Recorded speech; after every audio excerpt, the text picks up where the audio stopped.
Rồi, xin chào bạn. Hôm nay mình sẽ trên tay cho bạn một cái bàn phím cơ và theo phong cách low profile, có nghĩa là nhỏ, gọn và mỏng ha. Và cái bàn phím cơ này đến từ hãng Nufi, tên của nó là E60. Theo cá nhân mình thì đây là một cái bàn phím cơ rất là đẹp, rất là thú vị và rất là đáng tiền.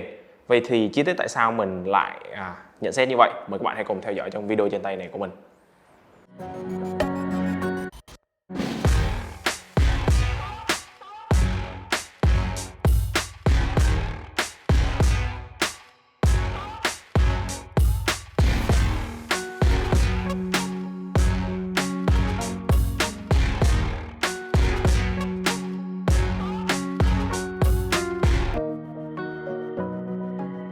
Rồi, mới nhìn thì các bạn sẽ không biết là cái bàn phím cơ ha, vì nó đang được đựng trong một cái bao da. Đó, bao da gập. Chúng ta sẽ mở nó ra như thế này. Đó, và đây sẽ là cái bàn phím. Cái bao da này được làm rất là đẹp ha, màu cam nổi bật với cái phần bán cầm này nè, là nỉ, và cái phần khóa cài này cũng là nỉ luôn. Và có chữ ký của người thiết kế tên hãng Nufi, rất là đẹp. Rồi, bây giờ mình sẽ để cái bao này qua một bên, nhưng mà mình sẽ nói thêm về nó không chỉ là cái bao để bảo vệ đâu, nó còn rất là nhiều tính năng hay về sau, nhưng mà mình sẽ nói ở cuối video. Bây giờ thì mình sẽ nói về nhân vật chính là cái bàn phím này của chúng ta. Rồi, đây là Nufi E60 ha. Mình sẽ nói sơ về cái thiết kế của nó. Cái chữ số 60 là nó ám chỉ đến cái layout 60%. Trên bàn phím này nó chỉ có 64 nút, nó đã lược bỏ đi rất là nhiều nút và chỉ giữ lại những cái nút cần thiết nhất. Các bạn có thể thấy nè, giữ lại đủ ký tự chữ, các cái ký tự về dấu, nút mũi tên và nút delete, backspace. Đó, còn lại là những cái nút chức năng bên này, nút chức năng bên trên là bỏ hết. Các nút chức năng của các hệ điều hành tương ứng như là nút multimedia hoặc là các cái nút mà đa nhiệm này nọ thì Nufi in màu vàng lên trên này để cho người dùng dễ nhận biết. Muốn dùng các nút này thì chúng ta giữ im nút function và các cái nút số tương ứng là sẽ dùng được. Về cái thân vỏ của Nufi E60 thì các bạn sẽ nhìn ở đây, các bạn sẽ thấy nó sẽ chia làm hai phần ha. Phần thân vỏ bên trên này nó được làm bằng nhôm và phần thân vỏ bên dưới thì nó lại được làm bằng nhựa. Nufi giải thích rằng cái phần thân vỏ bên trên này được làm bằng nhôm là giúp cho cái bàn phím này nó chắc chắn, nó đầm và nó ổn định trong quá trình gõ. Nhưng mà cái phần bên dưới này thì họ lại không làm bằng nhôm, họ lại làm bằng nhựa, và nhựa hơi trong mờ, chúng ta có thể nhìn xuyên vào bên trong ha. Họ làm bằng nhựa có thể giúp truyền tín hiệu của các kết nối không dây nó được ổn định hơn là cái việc đúc nhôm nguyên khối. Về cá nhân mình thì mình không biết là có cách nào khác để xử lý với việc truyền tín hiệu hay không, nhưng mà mình vẫn muốn là cả hai thành phần này nếu mà đều đúc bằng kim loại thì nó sẽ tuyệt vời hơn rất là nhiều, vì cái bàn phím nó sẽ chắc chắn hơn, nặng hơn, đầm hơn và khi gõ nó sẽ đã hơn. Rồi, các bạn có thể nhìn thấy trên thân của Nufi E60 có hai dải đèn LED ở hai bên ha, hai dải đèn LED dài cỡ một đốt ngón tay và nó chuyển hiệu ứng ánh sáng liên tục. Cái hiệu ứng ánh sáng này chúng ta hoàn toàn có thể tinh chỉnh được trong cái phần mềm hoặc là qua tổ phím tắt, function và các nút mũi tên. Và ngoài cái việc là đèn định vị giúp các bạn xác định được cái bàn phím ở trong môi trường thiếu sáng nha. Các bạn nhìn thấy hai dải đèn LED là biết cái bàn phím mình nó nằm ở giữa. Thì hai cái đèn định vị này nó còn là đèn tín hiệu. Tức là ví dụ như cái nút caps lock nè, mình bật caps lock thì cái đèn này sẽ màu trắng. Mình tắt caps lock thì nó sẽ chuyển hiệu ứng ánh sáng cũ. Và bên này thì là mình để chức năng là kiểm tra dung lượng pin. Ví dụ như xanh lá cây là đầy pin, cam là pin yếu và đỏ là chuẩn bị hết pin. Đó là chức năng của hai cái dải đèn này. Hai cái dải đèn này nó nhỏ thôi nhưng nó rất là tinh tế ha. Nó khiến cho cái bàn phím nó bớt khô khan hơn rất là nhiều, hơn là cái việc chỉ có hiển thị đèn nền LED ở dưới. Rồi, ở phần gáy của cái bàn phím này thì nó có hai cái công tắc gạt. Các bạn có thể thấy ở đây, một cái công tắc gạt là để chuyển đổi qua lại cái layout phím bấm giữa hệ điều hành Mac và hệ điều hành Windows. Cái phím này nó đặc biệt hữu dụng đối với mình vì mình sử dụng song song cả hai hệ điều hành này. Ở công ty thì mình dùng Windows, về nhà thì mình dùng Mac. Cho nên là cái việc mà có cái nút gạt này, thứ nhất nó sẽ giúp mình biết được là cái layout đang sử dụng là dành cho hệ điều hành nào, và nếu như không đúng thì mình gạt một cái là chuyển qua liền. Hơn là những cái bàn phím nó không có nút gạt thì mình phải mò, mình phải dùng một vài phím mình mò để coi nó đúng layout bàn phím hay không, xong mình bấm tổ hợp phím để chuyển đổi lại thì nó mất công hơn rất là nhiều. Cái nút gạt thứ hai nó dùng để chuyển đổi qua lại giữa các giao thức kết nối ha. Ngoài cùng là gạt tắt, ở giữa là dùng có dây. Thì trong hộp của Nufi E60 họ cho kèm hai sợi dây, một sợi dây dài nối đầu USB-C ra USB-A để các bạn cắm vào các máy PC thông thường và để gõ truyền tín hiệu, và một sợi cáp nữa là đầu C ra C ngắn, và vừa dùng để truyền tín hiệu cho bàn phím này với các máy tính có đầu C, và đồng thời là khi đó thì nó cũng sạc ngược lại được cho các bàn phím luôn. Và cuối cùng là cái kết nối không dây. Thì cái kết nối không dây trên con Nufi E60 này á, nó được trang bị cả hai loại kết nối, đó là Bluetooth và receiver. Nufi cho sẵn trong cái hộp là một cái receiver luôn, receiver 2.4 GB ha. Các bạn cắm cái receiver đó vào máy tính và bấm tổ phím là function R giữ im đó, để đồng bộ với cái receiver đó là chúng ta sử dụng luôn. Và nếu mà muốn kết nối Bluetooth thì các bạn sẽ bấm tổ phím là function tương ứng với nút Q, nút W và nút E để đồng bộ Bluetooth qua 3 thiết bị khác nhau. Và sau khi mà đồng bộ lần đầu thì lần sau kết nối các bạn cứ bật bàn phím lên, bấm nút function và nút Q, nút E tương ứng là nó sẽ kết nối với cái thiết bị tương ứng đó. Rất là nhanh và rất là tiện. Hiện nay thì mình đang dùng cái bàn phím này đồng bộ với 3 thiết bị. Một là cái máy Windows ở cơ quan, hai là cái máy MacBook ở nhà, và ba là cái iPad của mình. Đó thì mình gán cho ba cái cách kết nối khác nhau. Nó rất là tiện. Mình mang đi đâu mình cũng thể sử dụng được ngay lập tức. Cái mặt đáy của Nufi E60 ha, các bạn có thể thấy nó có 4 cái chân cao su rất là đặc biệt. Cái chân cao su của Nufi E60 nó mảnh, nó nhỏ và nó dài như thế này, và Nufi gọi đây là Airfit ha. Và tại sao họ lại thiết kế như vậy?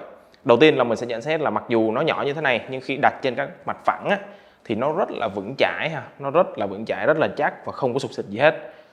Các bạn hoàn toàn có thể gõ một cách thoải mái mà không sợ nó bị xê dịch hay là bị rung lắc trong quá trình sử dụng. Và cái thiết kế đặc biệt này mục đích là để là gì? Để các bạn đặt lên trên các cái bàn phím của MacBook ha. Nó khớp với lại 100% các MacBook đang có trên thị trường. Có nghĩa là các cái rãnh chân này nè, nó sẽ nằm vào các cái kẽ giữa các nút phím ở trên MacBook. Đó, nó sẽ kê lên trên cái phần nhôm kim loại á. Đó là các bạn đặt lên, và cái phần khung này là nó thay thế hoàn toàn cho các bàn phím của MacBook luôn, để các bạn gõ và các bạn sử dụng. Đó chính là cái ý tưởng rất là hay, và mình thấy rất là nhiều người đã sử dụng như vậy rồi.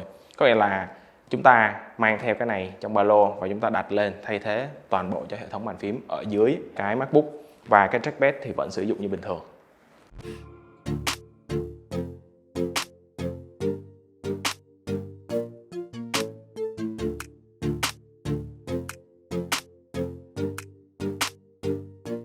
Ok, dài dòng về cái ngoại hình như vậy là đủ rồi. Bây giờ mình sẽ nói đến cái chính, đó là cái phím cơ của chúng ta. Thì cái bàn phím Nufi E60 này, đầu tiên là phải nói đến hệ thống keycap ha. Keycap của E60 được sử dụng là loại nhựa PBT. Đây là loại nhựa có thể nói là rất là bền, và một trong những loại nhựa cao cấp được sử dụng để chế tạo các cái keycap cho bàn phím cơ hiện nay. Các bạn có thể tháo ra và nhìn cái thành của cái nhựa, cái phím ha, rất là dày dặn, và các chi tiết in thì rất là đẹp. Không những là nhựa tốt và in đẹp, mà cách thiết kế của cái bàn phím nó cũng rất là đặc biệt. Có nghĩa là nó lõm vào giữa ha các bạn. Nó có một cái vát lõm vào giữa, đó, dạng như hình cầu. Và cái kiểu này nó sẽ giúp cho thân thiện với cái đầu ngón tay của chúng ta. Khi chúng ta gõ, chúng ta đặt lên thì lúc nào cái ngón tay nó cũng có xu hướng là nó rơi vào trọng tâm của cái nút. Lúc nào cũng cảm giác rất là thân thiện, rất là đã. Đây là một trong những cái thiết kế keycap mà mình rất là thích. Và mình đang sử dụng một con có thiết kế tương tự, đó là con Logitech MX Key đó. Nó cũng có cái phần lõm ở giữa phím. Phím thì vẫn là phím vuông ha, nhưng mà nó được phát lõm ở giữa, rất là đã. Rồi, tiếp đến là cái phần switch. Cái switch sử dụng trên E60 là dòng switch low profile. Tất nhiên rồi, vì muốn cái bàn phím có mỏng và nhỏ gọn như thế này thì bắt buộc cái switch nó cũng phải mỏng, hành trình nó sẽ ngắn đi một chút. Và cái switch này do hãng Gateron gia công ha. Nếu anh em nào mà chơi phím cơ lâu năm thì chắc chắn là không có lại gì với hãng này rồi. Và phiên bản switch low profile Gateron mà mình chọn cho cái bàn phím của mình đó là Brown Switch, gọi là tactile đó, gõ rất là đã. Và sau đây là âm thanh demo.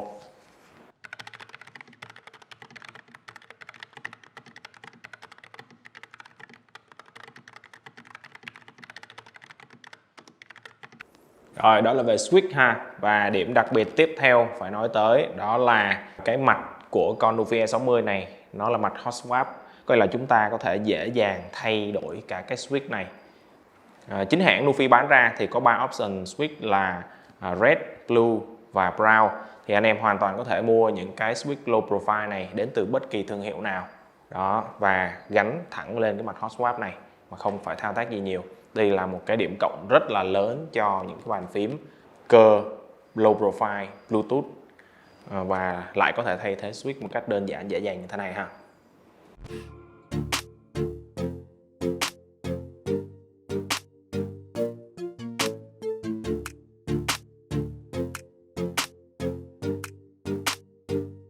Rồi nói thêm một chút về cái cảm giác gõ trên con Nufy E60 ha. Thì tính thời điểm này mình đã được dùng qua 3 cái con bàn phím cơ mà theo cái phong cách low profile.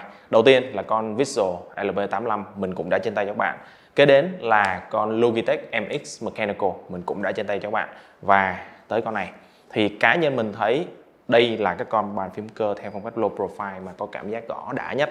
Nó không phải là chắc chắn nhất hay là mỏng nhất, nhưng mà nó lại dung hòa được rất là nhiều yếu tố. Và cái switch cộng với lại phần nhôm bên trên cộng với lại keycap với các cái lõm của nó, với các khoảng cách của nó tạo ra cái cảm giác, cái trải nghiệm gõ rất là đã, rất là tuyệt vời ha.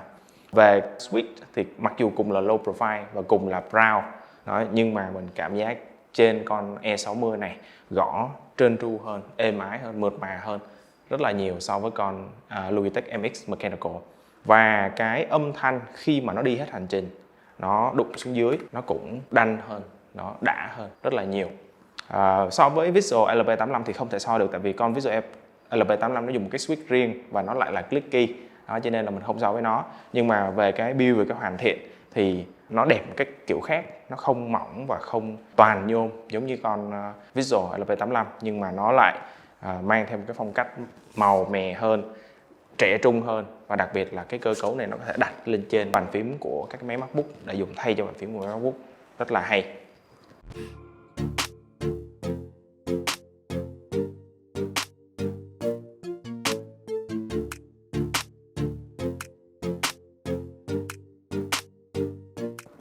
Rồi quay lại với lại cái bao da Nufy Folio ha, mình muốn nói thêm một chút về cái bao da này.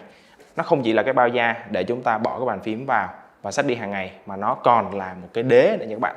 Thì các bạn nhìn nè, ở cái phần đế mà đặt cái bàn phím thì Nufy họ làm 4 khu vực lõm của cái chân tương ứng với lại chân Airfit ở trên cái bàn phím. Đó, các bạn sẽ đặt nó lên như thế này là nó vừa khít, và khi mà nó vừa khít rồi nó sẽ có một cái lực nam châm tương đối để giữ cái bàn phím cố định với lại cái ốp. Đó, các bạn thấy không? Mình nhấc lên là cái ốp nó đi theo luôn. Đó, cái việc mà có 500 hit này nó sẽ giúp cho cái bàn phím lúc nào nó cũng cố định và nó không bị sụp xịt. Và tiếp theo đó là các bạn có thể gập cái khu vực này lại ha. Các bạn cài cái nút này vào đây.